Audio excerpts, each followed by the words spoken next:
Hello, everyone, and welcome to Uncovering America's Best Kept Secret, Family Resource Centers and Family Resource Center Networks, brought to you by the National Family Support Network. I'm Brenda McChesney. I'm the co-founder and associate director of the National Family Support Network, and I will be walking us through today's presentation. So we love to know where folks are joining us from.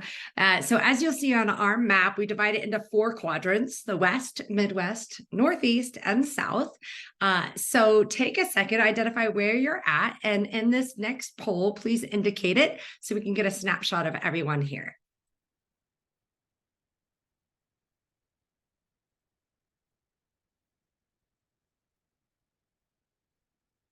We'll let folks take a second to answer.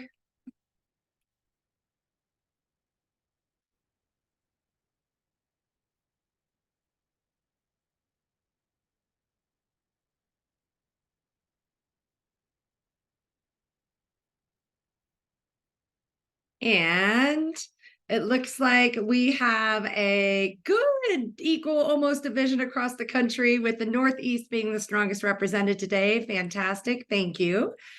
And next, we'd love to know your affiliation. So you'll see our next poll here on your affiliation in a professional way. So might you be here representing a family resource center, or perhaps a network of family resource centers or other family support programs? Maybe you're a parent leader or early care and education professional, or in education or in the government sector in child welfare or other, or perhaps you're a private funder or something else. So please take a second and select which best represents you.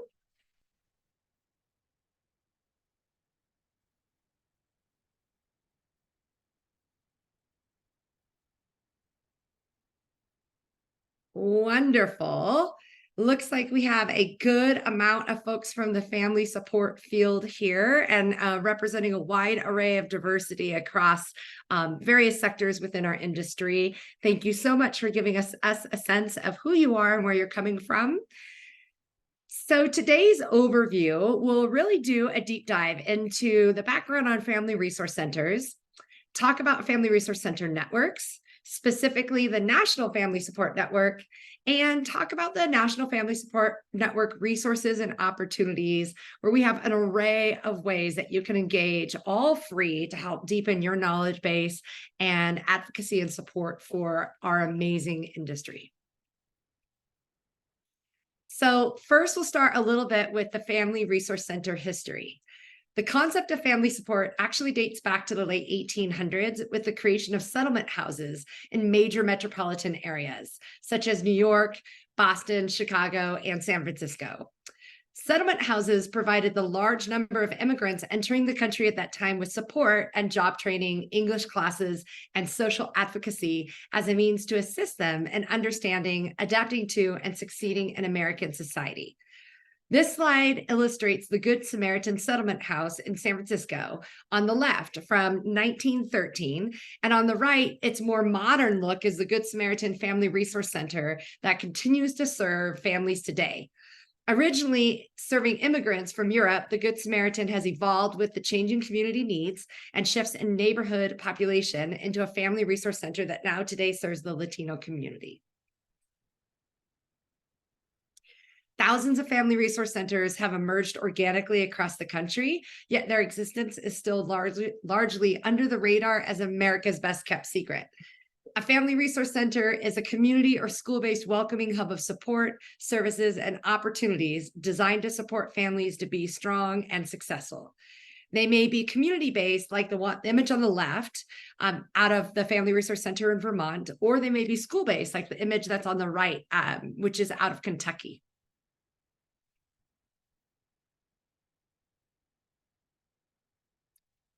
They also could be in rural settings, like the image you see on the left from Colorado's Mountain Resource Center, or in urban settings, like the image on the right that you see in the Family Resource Center from Bronx in the New York City.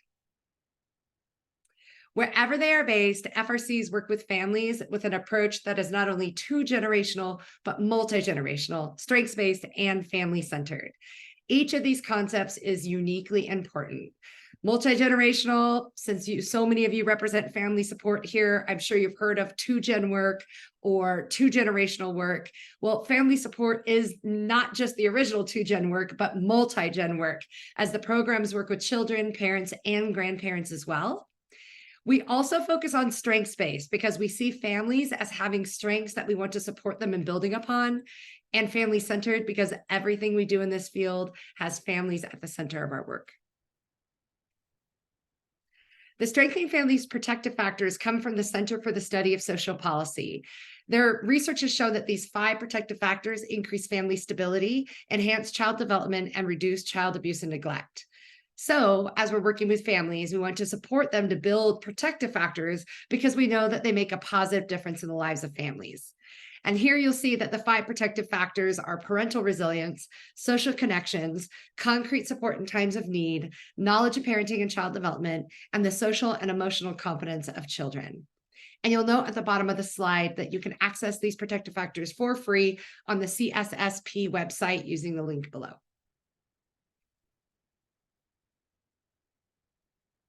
There is no dedicated funding for FRCs like there are for programs like Head Start, home visiting, or after-school programs. Yet there are more than 3,000 family resource centers nationwide working with more than 2 million people annually. So why are there so many public and private funders at the state, county, city, and community levels choosing to invest in FRCs? Well, simply put, FRCAs are just a good idea.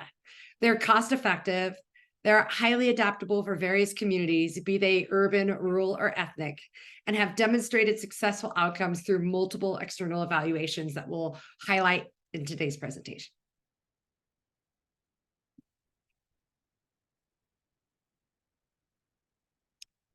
As conveniently located hubs, family resource centers bundle and co-locate many services that might be familiar to you, such as home visitation, evidence-based parenting education, such as home visitation, or health screenings, play groups, fatherhood programs, family counseling, and food banks, as you'll see represented in this image. Because FRCs are shaped by and responsive to their communities, we often say, if you've seen one FRC, you've seen one FRC. And that's because they are of, by, and for the community, that families are engaged at the root level of shaping what the programs and the services look like, so that families, it speaks to their interests and their needs, and that they're incentivized to really join and participate in those services. And FRCs often have staff that are hired who represent the lived experiences of the diversity of the families served. And we are very big proponents of parents as leaders, and we have our parent advisory committee training programs, which impacts program development and implementation, really ensuring that parent voice, family voice is a 360-degree feedback loop in everything that a family resource center does.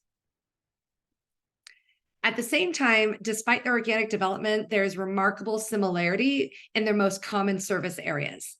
So the data here that you see in front of you comes from a national study funded by the Robert Wood Johnson Foundation that the NFSN worked with a research institute to conduct.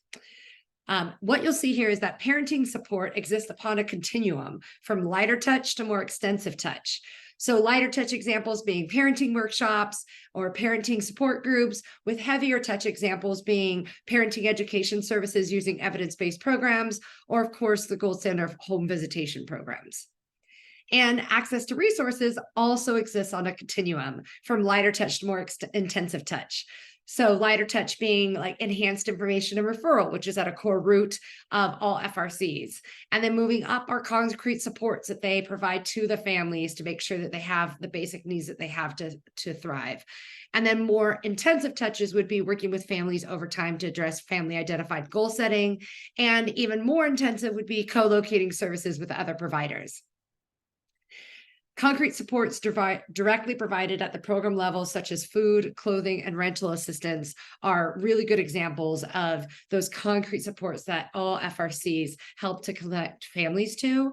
And then the 2 additional activities that the research from the Omni Institute found in 2016 was that family resource centers often are serving through child development activities and then offering parent leadership development as their core service structure. And FRCs not only provide programs, but also build communities of peer support for families to develop social connections that we know social connections reduce isolation and stress, which are highly correlated with child abuse and neglect. And here is an example of a story. Oh.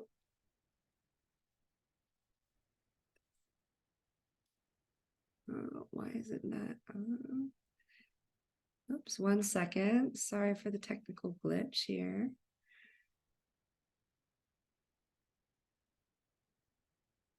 Parent testimonial does not seem to want to play right now. So we will move on from that, but you will receive these materials afterwards. And I highly invite you to listen to the story of Sheila Harwood from Corning, New York, where she talks about the impact of being a parent in the parent programs and what it's done for herself, for her family, for her child, her sense of connectedness within the community, and really feeling like her lived experience is represented through the way that the Family Resource Centers have implemented programs that speak to her unique needs and her family's needs. So now that I've described about FRCs, we want to do just a quick launch and a poll to see if you have programs in your state that look like the way that we described Family Resource Centers. So in a second, a poll will come up and we ask you to go ahead and vote. So to your knowledge, does your state have programs that look like Family Resource Centers? Yes, no, or not sure?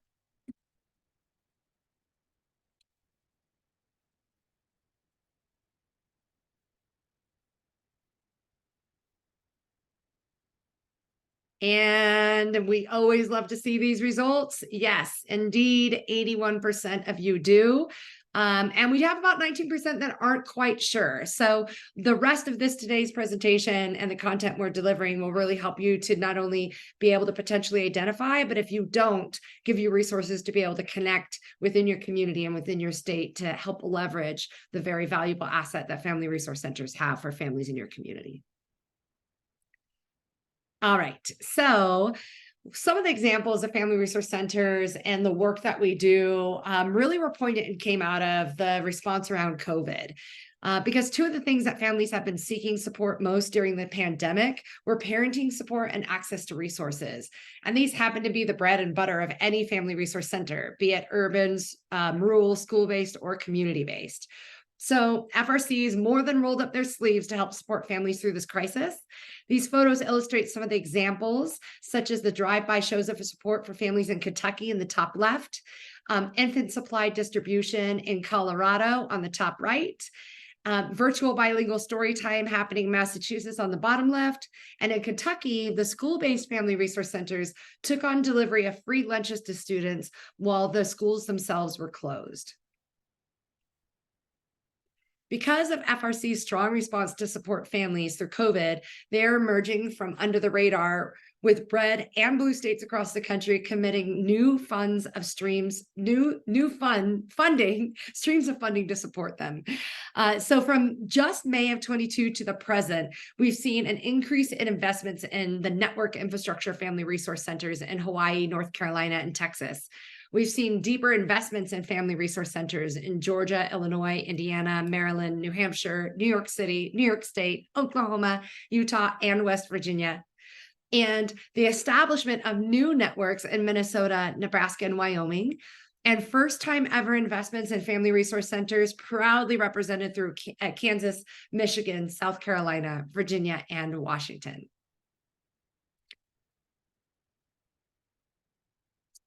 So this slide developed in partnership with the Casey Family Programs, which is one of the National Family Support Network partners, illustrates how Family Resource Centers work with families across the continuum of potential involvement in the child welfare system. So it starts with primary prevention, which is what FRCs are most known for families to be healthy and strong and building the 5 protective factors that then will be more likely to ensure that the families never enter into the child welfare system at all. The next column you'll see here is how Family Resource Centers support differential response. And that's when a call comes into child welfare line and they decide that it actually doesn't rise to meet the level of opening a child welfare case, but identify that there are supports that the families could benefit from, and then refer them over to a Family Resource Center. The third column is for open child welfare cases. So let's say a family is told that they need to take a parenting class. They send them to the Family Resource Center, which is already offering parenting classes and evidence-based curriculums. And the services come without any stigmatization, unless the family chooses to expose why they're there. No one knows the difference. And it doesn't create a stigma for the family for both accessing the service through which they were referred to, like a parenting class, or the additional services that Family Resource Centers provide. And it's more likely that the family will not only access those services, but also come back for more and share it with their friends, which is an overall strengthening of the family and ultimately the community. And then the last column that you'll see here is our post-reunification. And that's when a child and a family are reunited, but there still may be resources needed to support the family's healthy development. So who is there to provide it? Of course, Family Resource Centers. They provide the support and the resources to help that family thrive. As I mentioned earlier, the research that's been conducted on Family Resource Centers, we're now going to dive into a little bit more of the studies that have been shown that show FRCs to be incredibly valuable through multiple external studies that have been done. The first piece is from Alabama's Social Return on Investment study that was conducted in 2016. And what they found is that for every $1 invested in Family Resource Centers in the state of Alabama, they received a $4.93 return on investment and the immediate and long-term consequential financial benefits from serving families with Family Resource Centers. This next one is from Allegheny County, where the University of Chicago's Chapin Hall did a study that found that neighborhoods with Family Resource Centers in them had a 26% reduction in child abuse and neglect investigations than in similar neighborhoods without them. That's more than a quarter of investigations of families being reported for child abuse and neglect simply by having a Family Resource Center in their community. My favorite piece to share with you comes from Colorado, where I'm out of, and it's Teller County here, where it's a semi-rural county that's just outside of Colorado Springs. And since their human service agency moved to a differential response system in 2016, screening out families to participate in FRC services on a voluntary, I'm going to sneeze, on a voluntary basis. So that is if the family, like they voluntarily say, hey, the Family Resource Center might have a service that could be a benefit to you. The family voluntarily access those services. But just by saying you might want to check them out. And just by implementing this differential response, they saw a 63% reduction in child abuse rates. A 63% reduction for the whole county, and the whole county only has one Family Resource Center. So just by referring families in an official way on a voluntary basis, they were able to reduce by 63% child abuse rates within their state or within their county. This data says so very much. Think not only of the huge cost savings, but more importantly, the human cost savings, so that so many families now are spared entering into a highly traumatizing system that no family wants to have anything to do with. And once you're in, some families may never get out of. And when we unpack this data isn't magic. It makes all the sense in the world if you understand Family Resource Centers, because 63% of calls to child welfare for perceived neglect, which is neglect that is typically seen as parents withholding resources from their children. But in general, that's not what parents want to do. Parents want to give resources to their children, but oftentimes they just don't have the resources to be able to give it to them. And so that's where Family Resource Centers come involved. And it's where their sweet spot is, because Family Resource Centers are just that, Family Resource Centers, providing resources like clothing and food, rental or utility assistance, where parents can access resources and they won't be reported as neglecting their children and ending up in a system. The other point here is because Family Resource Centers do so much to break isolation and to connect families with other families, it builds on the all-important protective factors that I was mentioning earlier from the study from CSSP, the Center for the Study on Social Policy. And we know that child abuse is highly correlated with social isolation. And the more families connect with other families, it promotes the protective factor of social connections, which means the less likely we are to see them end up in the child welfare system.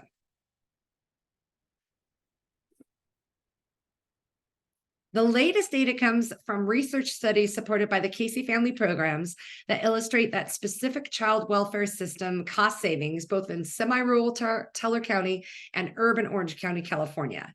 What they found is for every $1 invested in an FRC in 2018, Teller County's child welfare system saved close to $3, which totaled $2.5 million in 2018. That's 1 year alone. And in Orange County, for every $1 invested, the child welfare system saved $3.65, totaling $1.1 million in 2016 and $1.1 million in 2017. The cost savings and the human savings make a very clear connection to every community having family resource centers to support families.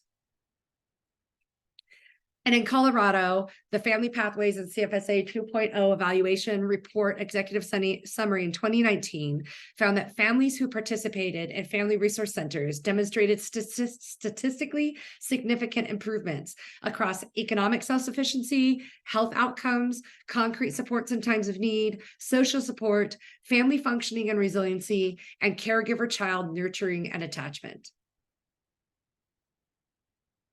Kentucky has 856 family resource centers, all of which are school-based, and it happens to be the second largest network in the country. And they saw vast improvements in children's educational success and attainment since developing the resource centers 30 years ago. They were back in 1990, 45th place in the United States, and now they're in the top 15 school systems in the country. So what does it cost to run a family resource center? It varies with local costs of living, specific programming, and physical spaces. It also is typically community-based. So where in New Jersey's Family Success Centers, their annual budget is between $240,000 and $300,000, and they have a full-time staff of 3 to 4 people. And a school-based FRC in Kentucky has an annual budget of $33,000 to $82,000, so significantly less, with only 1 to 2 full-time staff, and of course other in-kind services provided, like of course their facility. So the question is really, how are FRCs funded, that we get asked often? And you'll see here that it kind of breaks down in 3 different areas. Most commonly, state, county, and municipal governments provide support for services and programs for FRCs. Some FRCs leverage federal funding, such as community-based child abuse prevention. And then, of course, the more traditional nonprofit route of looking at foundation support, engaging corporations within your community, individual donors, and in-kind support.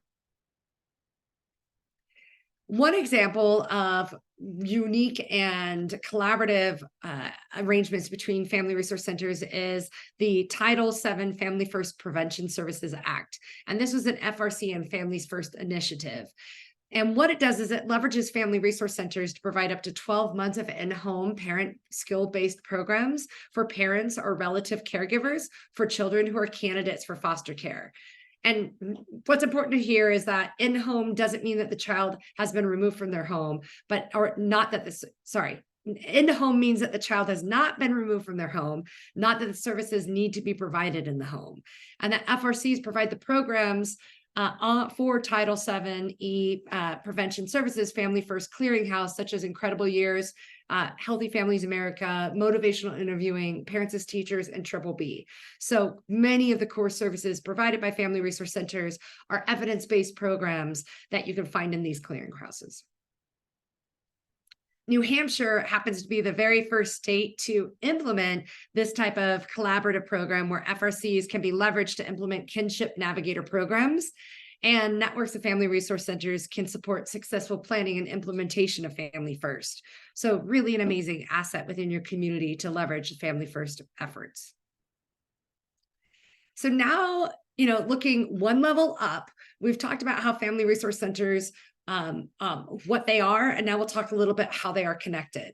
And not only have cities, counties, and states hit upon the value of family resource centers, but they also have hit upon the value of networking them together. So family resource center networks consist of 2 or more family resource centers, and they ensure coordinated quality support for families, and they serve as the backbone entity to leverage and coordinate the collective impact of their members.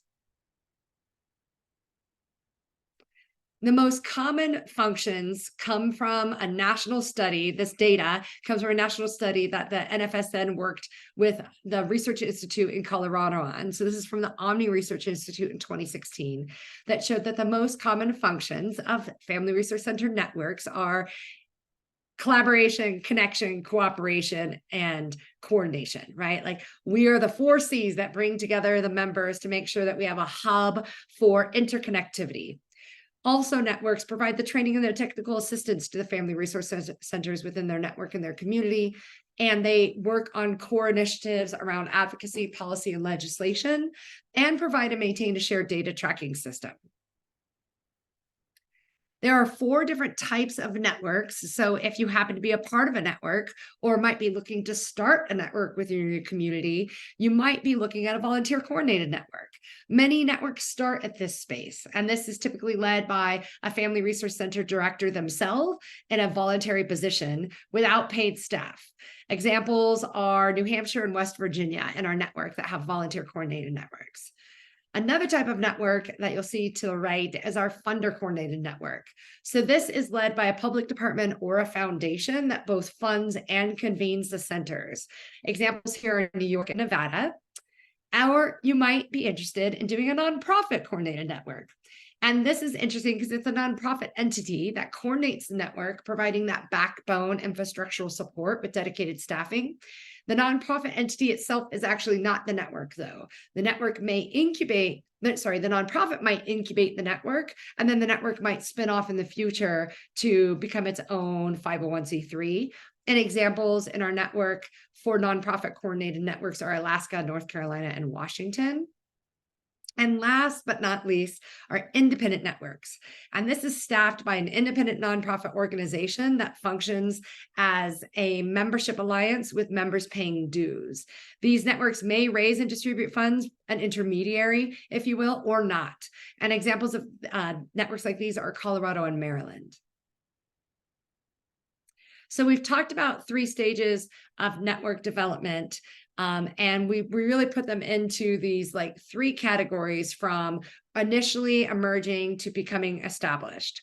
So emerging is when you're just getting started, determining who will be at the table and what you want to focus on. You're working on all the core pieces of your early infrastructure. It's a really exciting time, and it's almost like birth toddlerhood. And then next is evolving. As you further develop, you might hire a contractor or your first staff, or the network begins to have more structure and more capacity to do more. You, at this point, might have a data collection system that everybody is leveraging. So this is really where you're hitting that sweet spot and that stride of working your way to the next level. And then ultimately becoming the established network. And that's when you typically have staff and a track record of activities. One interesting characteristic of established networks is typically that they've weathered a crisis and decided to stick together, which says a lot. The NFSN was co-founded by the 8 state networks of family resource centers represented on this map. Back then, I was representing Colorado. And for the first 4 years of its existence, the NFSN had no paid staff, and the steering committee members coordinated the work of the NFSN as volunteers on top of their day jobs running their state networks. But now it's pretty exciting. We have grown to 41 member networks that serve and represent more than 3,000 family resource centers across the nation. And over the last decade, we've quadrupled with 40 states and the District of Columbia, representing, again, more than 2 million people served annually. Our newest networks are Nebraska, who joined in April, Wyoming, who joined in September, and Iowa, who just joined this month. Congrats to Iowa. So the mission of the National Family Support Network, as you see here, is to promote positive outcomes for all children, families, and communities by leveraging the collective impact of state family resource center networks and championing quality family support and strengthening practices and policies. And our vision, simply put, is about turning the whole map green so that all families have access to quality family support services in their communities, provided by FRCs, supported by very strong networks. So we have three different areas of work at the National Family Support Network. The first is connecting and convening our members. We know that by doing this, it increases our effectiveness, it increases connectedness amongst our members for peer learning and mutual support. The second is best practices. So promoting best practices when it comes to programs and evaluations, and raising the awareness of what quality family support is by promoting a common language, standards, and evaluation of it through national implementation of the standards of quality for family strengthening and support. And the third is raising the visibility of the value and impact of FRCs and FRC networks in order to strengthen and increase support for families. Our membership structure, we just have two criteria: that you are a network of 2 or more family resource centers coming together. You may be at any stage of development. Well, we have 3 criteria. And that there's only one network per state that joins the national network. If you have multiple networks, that's not a problem. We work with you to create one shared entity that is represented at the national level. And our dues cover an entire state, regardless of the number of FRCs. So literally you could have 2 FRCs, or you could have 1,200 FRCs, and the dues are the same. For new member dues, it's $700 for coordinated networks and $1,000 for all of the other 3 categories of networks. And for ongoing member dues, it's $900 for coordinated networks and $1,200 for all others. And I mentioned the standards of quality being one of our core principles that help us to promote best practices. So our standards of quality for family strengthening and support are an incredible tool that has been designed for all stakeholders. So whether you're a community-based foundation and nonprofit, a public department, and families, it's a planning tool providing and assessing quality practice at the staff level, the program level, and the organizational level. And it uniquely integrates and operationalizes the principles of family support practice with the strengthening families protective factors that we talked before that are evidence-based, evidence-informed protective factors. These quality standards create an amazing way to have common language and shared expectations across a variety, a huge landscape of family support programs, family resource centers, from child development programs, home visitation programs, parenting programs, and they help ensure that families are supported and strengthened through quality practice. What's great is that all of these resources tools are free on the National Family Support website that I'll show you here in just a second.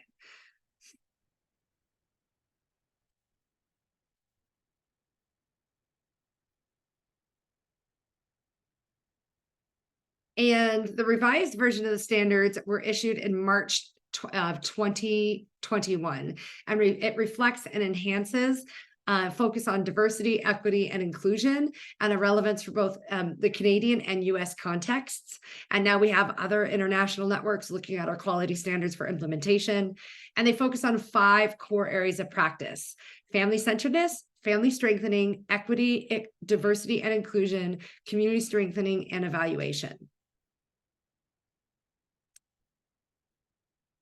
So here you'll see that the standard certification trainings from May of 2012, when it was adopted nationally, to September of 23, we have over 16,000 people that have been certified. We have 122 trainers, and we've put on 631 trainings.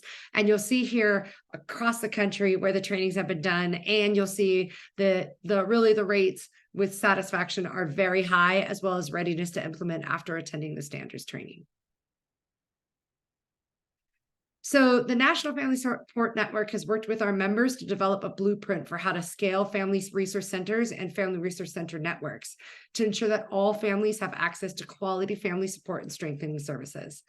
The National Family Support Network publicly reports back on our progress annually with a briefing event in May. And in this May, it'll be held in Washington, D.C. in person. So you'll see here the areas that we focus on with our blueprints for success.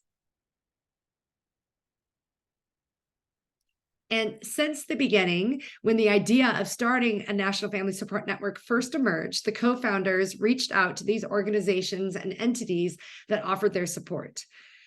The U.S. Administration for Children, Youth, and Families, Casey Family Programs, the Center for the Study of Social Policy, Strengthening Families, Children's Trust Fund Alliance, Families Canada, Friends National Resource Center for Community-Based Child Abuse Prevention, and Prevent Child Abuse America.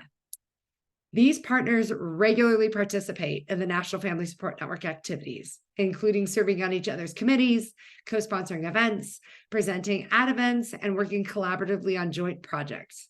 The NFSN works collaboratively with many other organizations too many to list here. Our core services include facilitating connections amongst and across our membership, presenting for key stakeholders, be it early childhood leaders, education leaders, children's trust fund leaders, any other public or private funders, about working with and investing in family resource centers. Also providing technical assistance for the Family Resource Center network development, and our signature trainings, the standard certification training, and developing and sustaining effective parent advisory committee training, both of which are extremely popular and sold out almost every time we offer them. So we're going to take a moment and pause, and I ask you to use the Q&A box or the chat box to share what resonates most with you. So use the chat box for sharing what resonates most. And if you have a specific question, you can put it in the Q&A box. But we also want to know what you'd be interested in exploring more. And Megan, I just saw your message about the small print being fuzzy on your end. I do not know what's causing it this time. I appreciate your patience, and we will be sending out the shared information afterwards. So you'll be able to see it with great clarity, hopefully. So what resonates most with you from the information that I shared today? Just a quick buzz session. Really curious to see your responses. They can even be one-word responses. Let us know you're out there.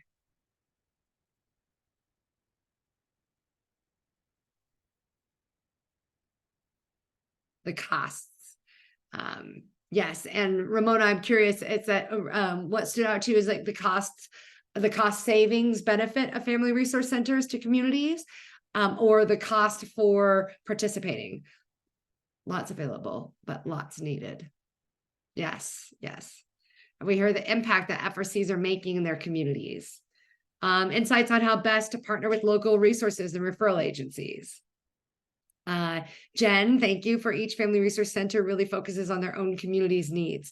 That's what's so beautiful about it, is that they're meant to be created for, adapted by the communities that they serve. Yes, getting one up and running and keeping it going, what it takes to do that.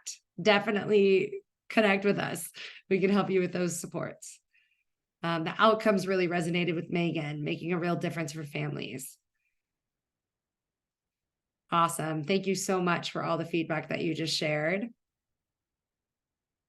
So really quickly, before we go today, I want to make sure you know where to go for resources that are all free on our website. So the Family Resource Center website that you see down below, so it's the family-support-programs. This is a really great overview page of family resource centers. If you have folks on your team or you yourself want to dive more into the basics of it all, we have overviews of what family resource centers are, videos that are extremely helpful, even video tours from family resource center directors on their family resource center and their programs. We also have research reports listed here, and then system level funding information. This is a great resource to bookmark in your browser if you are interested in really learning more, diving into this space, or sharing it with others. The next that we have on our website that is really loved by our members and those who love our members is our network snapshots. So this is where you can really start to like dive in and see the differences between Alabama to California to Nebraska to now Iowa.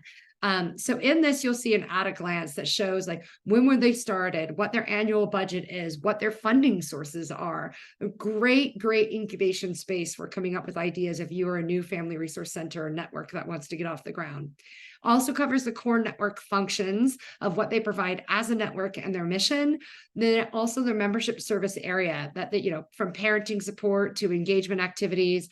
And then when they launched, how many actual centers are a part of their network and how many individuals they serve per year. So these next two hubs are incredible.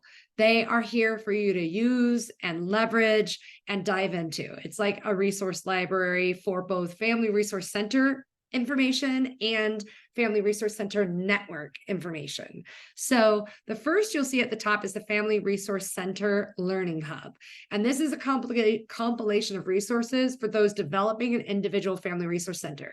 So for instance, one of our members emailed this week and said, hey, we're looking for a job description for a director of a school-based Family Resource Center. Do you have anything that we can use? We directed them to this hub where there were not only job descriptions for directors of family resource centers, but also directors of school-based family resource centers, as well as a plethora of other job descriptions. So it's really meant, we encourage our members to upload into it, send it to us and we'll upload it for you so that we really have a beautiful compilation of resources there to access.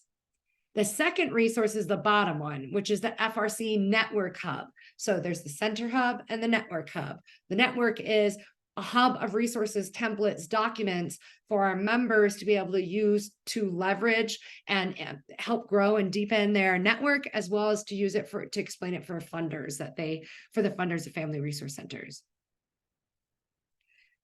And we also, as you have joined us here, and so you know a little bit already about Webinar Wednesdays, we put these on very frequently. We have a plethora of information that's been highlighted in our Webinar Wednesdays. Here you'll see on the landing page when you go to it, an overview of Webinar Wednesdays and the top 5 webinars that we're asked most to do. But then if you want to deep dive, you'll see here that there's across the green bar, there's 5 different categories that the Webinar Wednesday videos are broken down into by date. So webinars on family resource centers, on family resource center networks, on the implementation of the quality standards, on parent leadership development, and then webinars that help to advance the field overall.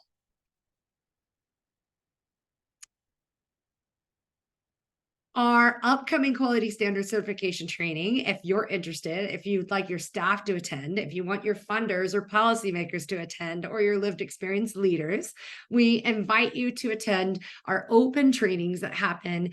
We have 2 of them happening in January, the 16th and the 17th. And the 15th and the 16th. You'll see the registration deadline there, and you can go to our nationalfamilysupportnetwork.org to find out everything that you need to know on the training, the certification training page on our core website. Highly recommend this training. We also have our new most beloved training, which is around developing parent advisory committees. So developing and sustaining effective parent advisory committees. We know parents and lived experience are at the heart of everything that we do, and every family support program should have a parent advisory committee that is helping co-lead the program. So it's definitely a very highly rated virtual training for program staff to maximize the great potential of parent advisory committees. And it's actually co-trained by an NFSN staff and then an experienced national parent leader. This is my information. You can contact me directly here, my cell phone number and my email. Of course, you can reach us on the national website too, if you wanted to ask any questions. But before we go, we have one question that has come in, and the question is from Jen King, who asked, wondering how to increase collaboration between FRCs while holding each community's unique needs in the center. That is an excellent question, Jen, and it's one that we really tackle in the quality standards training, giving you very unique tools for that, as well as in just some of our generalized network support work that we do. What's great is that each FRC represents their very unique community. And when you bring them together, not only can you share best practices, strategies and ideas for parent engagement, you can identify shared data points for developing an evaluation and data system that captures what you're doing, both at the unique program level and then the unique points that you want to collect with regard to participation and family outcomes around family strengthening and support. What's beautiful is everything that you do at the individual center level can be done at a network level that allows for that flexibility of implementation with, if you want, some guidelines for consistency around what quality practice looks like. And the other thing that I'll say is one of my favorite tools is the Standards of Quality organizational assessment tool. because it has organizations assess their programs and their activities for working with families, and it ranks them on a level of quality practice from minimum quality to high quality, and it defines it all in there. And that tool alone, when I was the director of family strengthening programs in Colorado, we had 30 family resource centers who were all working uniquely within their communities. And we used that tool to have them each assess where they're at on quality practice. But then from those assessments, we aggregated it all to have a network data and a network strengthening program of our family resource centers that honored where they were at, what their unique niches were, and then brought them together to be able to peer share in collective groups that they were aligned in. So those are just a handful of examples of how you might be able to increase collaboration while allowing those unique centers to be dynamic in their own nature. And if you are a part of a state that has a family resource center network now, I invite you to reach out to them to explore more. And if you want more information on it, you could certainly email me too. So we really very much appreciate your engagement and your participation, your questions, and your feedback. And then we'll move it. There we go. Your participation and your feedback today. And we invite you to join future webinar Wednesdays. We will have a plethora of them in the new year, and we look forward to seeing you then. Thanks to everyone.